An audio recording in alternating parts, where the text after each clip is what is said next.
और इतने साधन हो गए हैं, रेडियो हो गया है, टेलीविजन हो गया है, सिनेमा हो गया है, चीजें हो गए जिनकी वजह से उनके ऊपर भी एक्सपोजर जो है ये बहुत ज्यादा हो रहा है। लेकिन उसे किस तरह रोकें ये हमारे हाथ में नहीं है। हम तो वही चीज बनाएंगे जिसके कारण, और मुझे कहने में कुछ शर्म से भी आ रही है, कि जिससे हमारा पैसा हमें वापस मिल जाए। क्योंकि देखिए हम लोग सब और लोग बहुत कुछ कहें कि हम सब आर्ट के परफेक्शन के लिए हैं या इस चीज के लिए हैं या उस चीज, लेकिन बेसिक चीज ये है कि सब लोग हम लोग सिनेमा में इसलिए हैं कि थोड़ा सा पैसा हम लगाएं, कुछ लोग वहां कमाएं, कुछ यहां कमाएं, थोड़े से पैसे हमारे पास आए, क्योंकि एक तरह से ये एक हमारे लिए रोजी है। बिल्कुल है। और तो ये तो हमें करना ही है, क्योंकि बॉक्स ऑफिस पे जो रिटर्न है वो तो हमें देखना ही पड़ेगा। और जो चीज प्रचलित हो रही है वो सामने आ रही है। हम जब दूसरी किस्म का सिनेमा बनाते हैं वो चलता नहीं। हमने सिलसिला बनाई, हमने ऋषिदा की कई एक फिल्में बनाई हमने, और हर साल हम ऋषिदा की एक फिल्म बनाते हैं, अच्छी फिल्में, और वो अच्छी फिल्में होती हैं। बिल्कुल बहुत अच्छी। आलाप मुझे बहुत अच्छी लगी, मुझे और बहुत सी फिल्में हैं जो कि अच्छी लगी। बेमिसाल है, जुर्माना थी, ये सब फिल्में बहुत अच्छी थी। अब बच्चों की बात हम कर रहे हैं, कंपैरिजन में वो नहीं आती। हाँ, उतना पैसा उनसे नहीं आता है, तो लोग फिर वही बार बार वही देखना तो शायद पैसा लोगों को कम खर्च करना शुरू करना पड़ेगा कि ताकि जरा कम खर्च करें और उससे उतने ज्यादा। मगर सिर्फ फिल्में ही नहीं देखते बच्चे। हम तो हर साल जब बच्चों को लेके बाहर आते हैं घूमने के लिए, तो कहीं गेम्स के लिए जाइए, वहां भी इसी तरह की चीजें होती है। It's not only film. अच्छा, अब एक बात बताइए यहीं पे बच्चों की, अब फिल्मों की बात कुछ हद तक छोड़ें तो बच्चों की बात, अब आपका समय तो बच्चों की देखभाल में लगता है, आप भी कुछ मदद करते हैं देखभाल में? ये साहब मेरे लिए एक बहुत बड़ा एक कठिन प्रश्न है, और इस बारे में मैं बहुत शर्मिंदा हूं कि मैं अपने काम में इतना ज्यादा मसरूफ रहता हूं कि मेरे पास वक्त नहीं है कि मैं अपने बच्चों के साथ जो मैं समय गुजारना चाहता हूं वो नहीं कर पाता। और मेरे ख्याल से ये उम्र जो है बच्चों की, वो इस समय 7 साल और 9 साल के हैं, और ये उम्र एक बड़ी एक फॉर्मेटिव एज होती है जब मुझे उनके साथ रहना चाहिए। लेकिन या मैं उनकी पढ़ाई के लिए या उनके कपड़ों के लिए या उनके पेट के पूजन के लिए काम करूं, या फिर उनकी तरफ ध्यान दूं। लेकिन कोशिश हमेशा करता हूं कि बहुत देर तक उनसे दूर न रहूं, और जब भी उनकी छुट्टियां हों तो अपना भी काम इस तरह से प्लान करूं कि मेरा काम भी चलता रहे और मैं उनके साथ छुट्टियों में भी रह सकूं।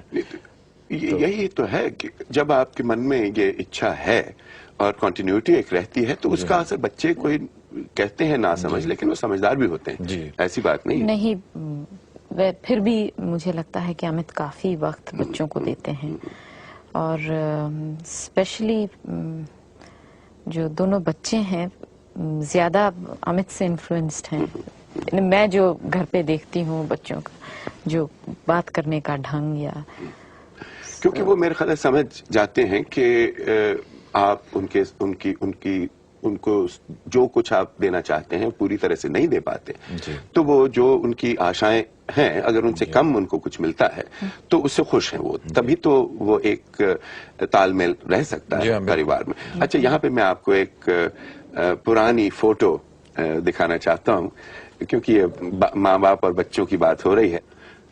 हाँ, देखिए ये फोटो, आपको याद है अमित ये तस्वीर? है आपके पास इसकी कॉपी कोई? पहचानते हैं? बिल्कुल पहचानता हूँ, ये मेरे पास है। और वो रहे आप। वैसे अपने नेहरू जी हैं, हाँ। बच्चन जी हैं, तेजी हैं, हाँ। वो आप भी पीछे खड़े हैं झंडे के पास। ये याद है काहे की है? जी हाँ बिल्कुल, ये हमने जब ओथेलो किया था दिल्ली में उस समय की फोटोग्राफ है। अब यहां से मैं अब ये सवाल पूछना चाहता हूं कि जाहिर है कि उस वक्त आप स्कूल तो छोड़ चुके थे, शायद कॉलेज में थे आप? जाने वाले थे। तो अब स्टेज का हुआ। अच्छा, लिखने में बच्चन जी, नाटक में तेजी जी की दिलचस्पी, तो उसका असर तो हुआ आपके ऊपर। जी हाँ। ये मैं कनेक्ट कर रहा हूं पीछे माँ बाप और बच्चों के साथ। सो अब फिल्मों में जाने में इन चीजों का कितना हाथ रहा आप पर? बिना किसी झिझक के तो ये कहना पड़ेगा और ये कबूल भी करना पड़ेगा कि पिताजी का और माताजी का जो कुछ भी रहा है, जिस तरह उन्होंने मुझे बड़ा किया, जिस तरह की उन्होंने मुझे ट्रेनिंग दी, वो चप्पे चप्पे पर नजर आता है। माता जी तो आप जानते हैं कि एक बहुत ही एरिस्टोक्रेटिक फैमिली से थी और कॉन्वेंट में उनकी एजुकेशन हुआ, वो एक बहुत अमीर घराने से थी। और पिताजी बड़े डाउन टू अर्थ और एक लिखने का शौक, लिटरेचर से शौक, तो एक बहुत अच्छा एक मेल मुझे मिला। एक तरह से समझिए कि एक फ्यूजन हुआ ईस्ट और वेस्ट का। और ये खास तौर से आजकल के ज़माने में, जबकि ईस्ट और वेस्ट जो है ये इतने नज़दीक आ गए हैं, साइंस की वजह से या किसी और वजह से, जिसकी वजह से, और जबकि थोड़ा बहुत उधर भी हो, थोड़ा बहुत इधर भी हो, जानना बहुत ज़रूरी पड़ गया है। मैं ऐसा समझता हूँ कि ये मेरे लिए कितना फ़ायदेमंद था कि मुझे जिस तरह के पिताजी मिले वो थे और जिस तरह की माता जी मिली वो थी। और इन दोनों का एक बड़ा ही एक बैलेंस्ड अप्रोच लाइफ में होने की वजह से मैं अपने आप को बहुत ही फॉर्चुनेट समझता हूँ कि मैं इस ख़ानदान में पैदा हुआ, और बहुत ही फॉर्चुनेट समझता हूँ कि वो अब भी मेरे सर के ऊपर अपना हाथ रखे हुए हैं।